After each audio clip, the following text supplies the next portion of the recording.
Now, this is a story of a man, a dairy farmer, who came back from the dead. Doctors were all set to turn off his life support, but his family refused to give up. They demanded the hospital try high doses of vitamin C. Well, as Melanie Reid will show you, it turned into a fight. The specialists didn't believe such a treatment would work, but, well, suffice to say, the farmer is no longer on death's door, and his family claim he's living proof.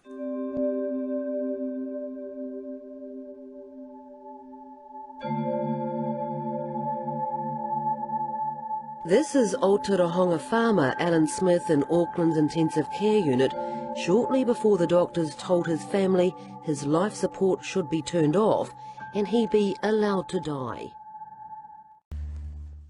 Childhood sweethearts Sonia and Alan were married when they were both 17. They have 3 sons. Their 9th grandchild was on the way when Alan got a severe case of swine flu. In Tauranga Hospital, Alan was swabbed for swine flu. After 2 days, his deterioration was so dramatic, the 3 sons and 8 grandchildren arrived, warned this could be a final goodbye. Just seeing him just in an induced coma and everything like that just was horrible. I mean, yeah, that was the beginning. A specialist crew flew in from Auckland with a portable ECMO machine, a complex life support system which takes over the function of the lungs. All the grandkids had surrounded their papa before he was airlifted north. Alan developed what's known as whiteout pneumonia. This is when the lungs can't be seen by X-ray. Just as the family thought things couldn't get any worse, Alan was diagnosed with hairy cell leukemia. Auckland Hospital notes to the family say, "The type of leukemia Mr. Smith has is potentially treatable if that's all he had. However, with his lung failure, Mr. Smith cannot survive." My brother just stepped in and he said, "No, you haven't tried everything. You've got to try vitamin C intravenously, high doses." And they just said no. The family pleaded with doctors that Alan be administered high-dose vitamin C, a treatment right outside of mainstream medicine. The next day, Tuesday, Auckland Hospital arranged another family meeting. All of intensive care unit medical staff have met again. We are all in agreement that vitamin C will be of no benefit. We all agree Mr. Smith will not survive. However, one member feels slightly uneasy that we should wait a little longer before taking Mr. Smith off ECMO. It's therefore reasonable to wait until Friday. If Mr. Smith has shown no improvement by then, he will be taken off ECMO. In the meantime, given the family's strong beliefs about vitamin C, we are willing to give this over the next 2 days. So Tuesday night he got his first dose of 25 grams through the IV, and Wednesday morning he got another 25 grams. The Wednesday afternoon they did a CT scan on his chest, and that's when they found the air pockets in his lungs, whereas the x-rays had showed just complete white.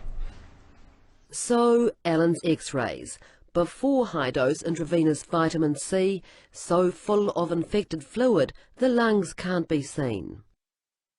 This x-ray taken after 2 days of high-dose vitamin C treatment. The lungs dramatically improved and readily visible. So less than a week after the high-dose vitamin C was started, Alan had improved to the point that he could be taken off ECMO life support. Then, just as the family felt they could breathe a bit easy themselves, Alan's health started to dive. They would find the vitamin C had been stopped. 3 days later, the vitamin C was restarted, but only very low doses of 1 gram twice a day. So he was on 100 grams per day, improving rapidly, very rapidly. And then he went downhill rapidly when they stopped it, cold turkey. When he got put back on vitamin C after that heated meeting, it was at a very low dose. And once again he started recovering, but it was a slow recovery. We got some oral lipospheric vitamin C into him, and that's when he once again recovered really fast. After a total of 9 weeks in a coma, Alan eventually was woken, which is when Sonia began administering vitamin C to Alan herself, using a special high-dose oral form known as lipospheric.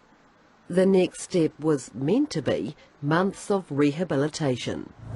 See, I was taking 6 grams of that a day, of the lipospheric, and of course, when I had to go to rehab again to learn to walk, I was told I'd be there for 3 months. Well, in 3 months, I did not like the sound of that.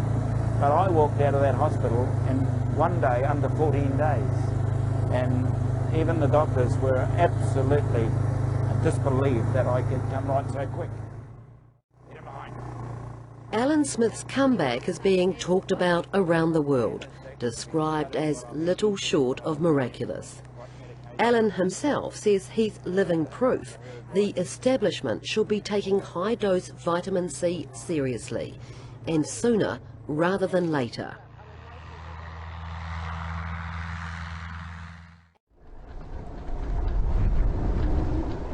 Just a note, Alan Smith no longer shows any signs of having leukemia.